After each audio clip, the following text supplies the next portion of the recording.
Trent, thank you so much for joining us today. You have an incredible amount of experience. You've had a tremendous mentor for many years in your career, and all of your skills are my weaknesses, which are, all the underwriting and all the minute details. So I'm really looking forward to having a long chat with you. But first, why don't you tell us a little bit about you? Well, thank you. Thank you. My name's Trinity Herrera. I go by Trent usually, but Trinity's my name, so you'll see it on, my email and stuff. I'm the commercial director for Black Tie Real Estate in Fort Worth, Texas. But I do a lot of work in California, Texas, and a lot of other states. I've worked in the syndication and family office real estate industries for 7 years. I've transacted nearly $1 billion of real estate acquisitions and dispositions, some highly creative deals, which I can talk about later. And now I work in group equity and private equity, traditional real estate investments. And I do specialize in the underwriting and value add deals and consultative advice. Yeah. Yeah, you have a huge broad of experience, which is why we're going to have a few episodes on this podcast alone. But let's start with, syndication foundations. What are the pros and cons of using our money when we can or other people's monies? And we'll dive into each item as needed. Well, the foundational part is probably maybe the least understood and possibly the worst approached part of a syndication. And that's from the investor side, but sometimes from the sponsor side too. And so I have talking points as to what makes a good syndication foundation. And so I have this term I like to use, which is our PM instead of OPM, and I'll talk about that. Finding the right sponsor is hugely important, but also the right deal. And then underwriting is huge. Understanding what you have is easily 75% of a real estate investment. If you can understand that, then half of the work, 75% of the work is already done. Um, and then accreditation and risk management. And then there's a lot more we'll talk about later, like how to target and what we're targeting for acquisitions. This idea of why, if you live in California, coming to Texas or a similar state with different fundamentals might be good. Um, and other things. So I'll just dive right into it. On the syndication side, this idea of our PM versus OPM is very important to me. It's actually the foundation of, I think, everything I've done over the last decade in real estate. Whenever you're practicing real estate as a licensed agent, you have a fiduciary responsibility to your clients. And sometimes in syndication, those lines can get kind of blurry and scary. And, finding the right sponsor, goes in line with that. You want to find a sponsor who's looking at the money that's being invested is our money. It's not other people's money. I think that's a really disingenuous term that, it's easy to use. Maybe we're talking in business, we're talking to a business partner and saying it, but I don't like the word OPM at all. It's distant. I have a personal relationship with almost all of my investors and clients. And so it's our money and it's your money that you're giving me. And then I use it to make good, sound business decisions for us. And then we all profit at the end. And so that's my number one foundational tip. You want to find a sponsor who's viewing it as our PM because that's a culture. Mhm. Our money is collaborative. That just saying it's our money is collaborative in itself. And it's a professional way of looking at it. I think it's so scummy and skeezy feeling when you're talking to someone and they're excited and you say, "How are you going to close the deal?" "Oh, OPM. I'm going Yeah, to use other people's money to close this deal. Yeah, I'm going to, get this return." And it just feels selfish. And so this collaboration is highly important. And so that leads into choosing the right sponsor. And every sponsor is going to be so different. Each one of us thinks so differently. My weaknesses and strengths are totally different than yours and than Tom's or anyone in our circle. And I think that the unspoken agreement between all of us is we celebrate that and respect that about each other. And then we help each other with our weaknesses and support each other's strengths. And so I guess the gist is that every single one of us, if it was only us, would do a real estate deal completely differently. sure. And finding the right sponsor who aligns with your goals and specializes in what you want and has had success in what you want to have success in is so important. And it's understated because as I talk to people in the real estate industry, I don't know if you've heard this, but most of us start single family purchases. Maybe we're flipping. And then we branch out into multiple units of quadplex of maybe a multifamily is our first step, but we usually hear about multifamily syndications pretty early on in the process of real estate investing. Yeah, And those are not for everybody. That appetite is going to be different than somebody who has an appetite for value add industrial. And then there's going to be investors who don't know the difference between the two of those. And so I think that's what we and you do a lot. We work with people to clarify what's their appetite, what are they looking for, what are they comfortable with, and what are they looking for overall. And so that ties into the right deal. so how do you know, by the way, how do you know that they actually care about your money? Because to me, the investor's money is way more, even more important than my own money. I'm actually Yeah. okay, risking my money a little bit more in some deals. But how do you get that out of a new sponsor that you are getting in contact with? It's a very fair question and it's such a good question. And what's funny is it's one of the actual truly $1 million questions. Like most of us are playing with money in that range, and so that becomes $1 million question. And it's hard. And so I think that you and I and both you and I and others in our group have been hoodwinked before. We've looked at deals that at the surface, the sponsor looked great and everything was above board and the yield was what we wanted and it was our appetite. And something happens, and so to some degree, I think that you can never 100% insulate yourself from a bad egg. You just can't. True. But there are signs, you know, and we have this term in the industry, commission breath. That's always a number one red flag. A true servant, someone with a servant mindset, someone who is a holder of money and builder of wealth is not going to have commission breath at all. There's no sizzle in that industry of building generational wealth. The sizzle is we're going to build generational wealth using math and fundamentals. But when there's too much sizzle, that's a red flag. But honestly, for me, the biggest single indicator is the math and the story and history, track record. Hmm. And so, we'll talk more about, the underwriting aspect and what you're targeting. But when you have a target of an asset type or class that you're comfortable with, and when you have track record, when you have some under your belt, it's easier to see when something doesn't look or feel the way it should in that industry.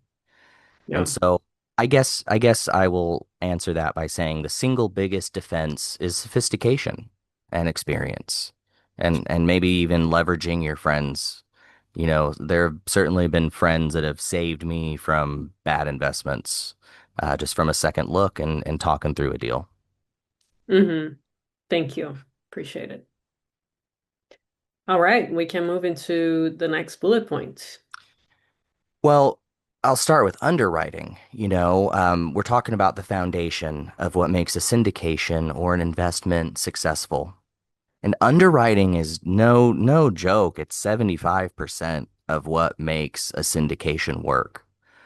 And it can't be understated how vital understanding underwriting is, not just as a real estate practitioner, but as an investor. My best clients, my best investors, all understand underwriting. And if they don't, they've hired me to help them understand it Sure. and to walk them through it so that they can see what I'm seeing on a property. But my God, there are just so many ways that you can look at a property wrong. And I do also believe that not one person should look at a property. There should be a multitude of people and aspects looking at a property, opining, and giving, valid, good criticism and feedback.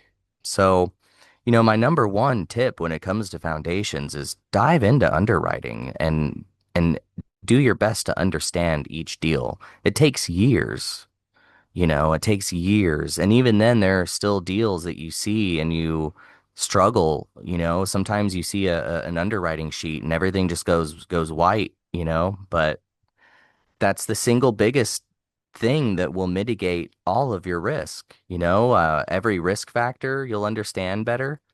Your yield, you'll understand more. You'll be less likely to be surprised. And the underwriting and the math is where, you'll see if the deal's truly viable for you or not. So, and that kind of goes along with the risk management side and accreditation. So each one of us has a very different life. We all live such different lives, and we all have different amounts of kids and cars and mortgages and investments. And so we all have these tolerances. And knowing what those are for you through the eyes of someone like you or I, who's been doing this for a long time, is really important. Understanding the level you should be playing at. Yeah. How much is too big of a bite off for you?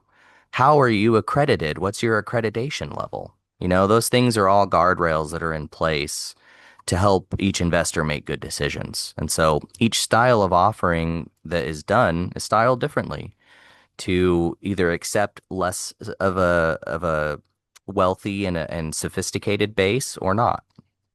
And Right. so through your underwriting and through your own understanding of your life and your position, not biting off more than you can chew and only investing money that you can tolerate losing. Um, I had a line here. I'll find it sometime, but I said it really simply. If real estate investing is not gambling, but if at any point it feels like gambling, you are now gambling. And Hmm. so That's a good if you line. continue, thank you. If you continue investing in real estate after the point that it starts to feel like gambling, that is a call that only you can make. But you should at least know, hey, I'm gambling at this point. And the goal that I work through for is to remove the sense of gambling. And I Sure. think that's what a good syndicator does is, that whenever you say value add, that does sometimes mean a level of risk, i.e., we're taking a bit of a gamble. If this happens and if this happens, then we'll get this. And the trick is making sure the ifs work with your risk tolerance and your accreditation and your goals and your sponsor you have good feelings with and you're happy with how they're treating your money. And so if you feel good enough and it doesn't feel like a gamble and you can understand it like your high school math teacher would understand it and also your 5-year-old would understand it and you still feel good about it, it's probably a good investment or at least maybe something worth digging into and understanding more.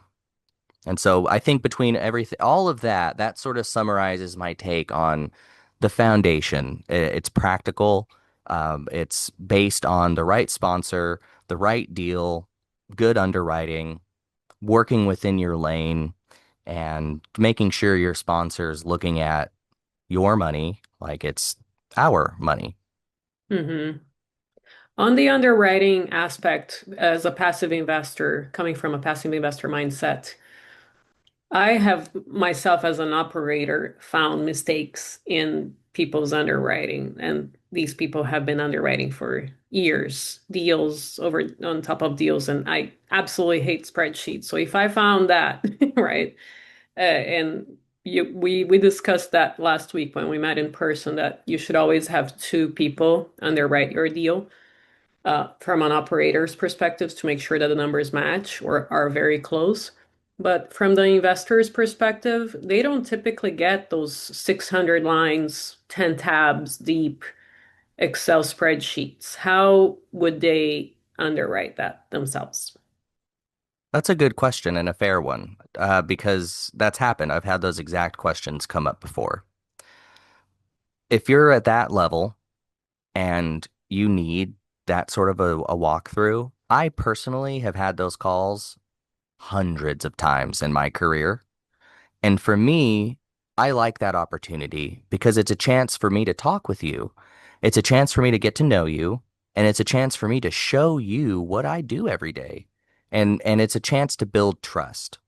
And so for me, that conversation's always welcome. I want to do it over a Zoom call or in person. I want to show you the rationale.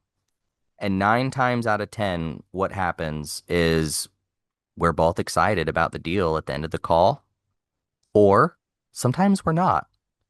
And that's okay because now they understand it and they just made an educated choice and they chose to walk away because they weren't comfortable. Totally respect that. But then the people, the 9 out of 10 that get their questions answered and they're totally comfortable with this deal will appreciate the effort. And once you do that once with somebody, I those people don't often come back for more. Third, fourth, fifth, sixth, deep dive you go into that takes an hour might get a little, repetitive. But that's part of building the relationship with your sponsor too. Having an accessible sponsor, having a sponsor who will take the time, help you understand, and show you the behind the scenes. Um, all good things. Yeah, well, at our level, we there is no way we can have a call with each investor for an hour to go into the underwriting in detail. So I guess the investors could ask, "Hey, how many people have you guys underwritten this with?" Right? That could be a way to mitigate that. Yeah, and I will say those were smaller deals. Those were deals where, it's a smaller, more intimate group of people. And so in some deals, you have 500 people. You have 500 investors. Yeah, And there's layers of trust also that have to be built. And so in some cases, the underwriting is going to be confidential. In some cases, you can't release all the underwriting, or in some cases, it would just be too laborious for, a tradesperson to understand and ingest. So there's levels of trust. I also work really hard in an offering to make sure that I'm as transparent and forthcoming with all data as possible. And so reading thoroughly what the syndicators provide, what they do provide, most syndicators, especially ones worth their salt, really genuinely deeply want you to understand the how and why this works. sure. And so reading those things, and I think that, we all kind of get a sense for underwriting, but if you're feeling uneasy or you have questions, just reach out to the sponsor. And if even if you can't do a long call, maybe I think that sometimes even just an email into your sponsor or a quick chat or just raising some valid questions, it's always good to start a conversation.